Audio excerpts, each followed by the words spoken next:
Guys, मैं नानी house गई थी। हाँ नानी हाउस गई हूँ। दीदी खाएंगे।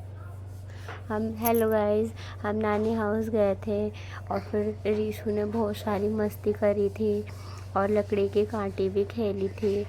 ये किसका है रीशु? ये बेटा ये बेटा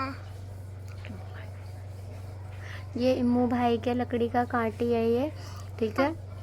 और ये इबादत ने नानी के साथ बहुत सारी मस्ती करी थी और ये इम्मू की लकड़ी की कांटी के साथ भी खेली थी बहुत सारा। और रीशु ने बहुत सारी चीज़ें खाई थी, नानू लेके आए थे इसके।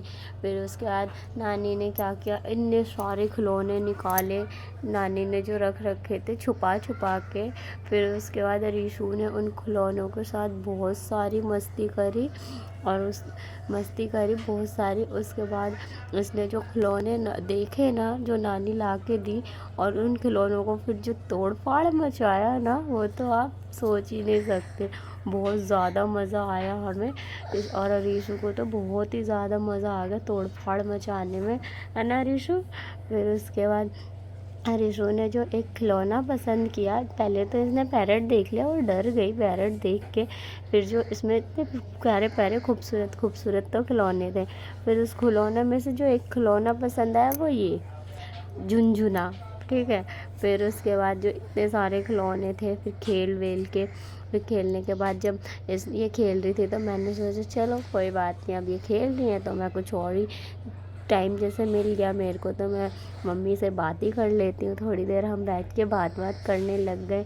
फिर रीशु ने देखा जब मुझे, फिर वो जल्दी से आ गई। फिर नानी ने जैसे ये बोला मेरी बेटी है, बोलती रहती हैं। फिर रीशु ने जब देखा कि मम्मी ऐसे बोल रही है नानी, फिर वो जल्दी से मेरे पास आ गई।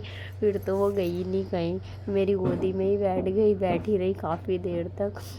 वो हिलने का नाम ही नहीं ले रही। इतना मैंने समझाया उसे, जा बेटा खेल लो, नहीं गई वो खेलने के लिए। कि मतलब मेरी मम्मा ये कह रही थी ना कि रीशु अब मैं इनको नहीं जाने दूंगी, मेरी बेटी है, इसलिए ये गोदी से हट ही नहीं रही थी। बहुत सारा मस्ती करा हमने, इसके बाद तो ये हटी ही नहीं, आप देख भी सकते हो। फिर हम आए इम्मू के पास, नाना जब ये लेके आए थे खाने के लिए, फिंगर्स खेला इन्होंने तीनों बच्चों ने। हाँ, इबादत ने भी मस्ती किया, रीशु ने भी और इम्मू के साथ बहुत ज़्यादा।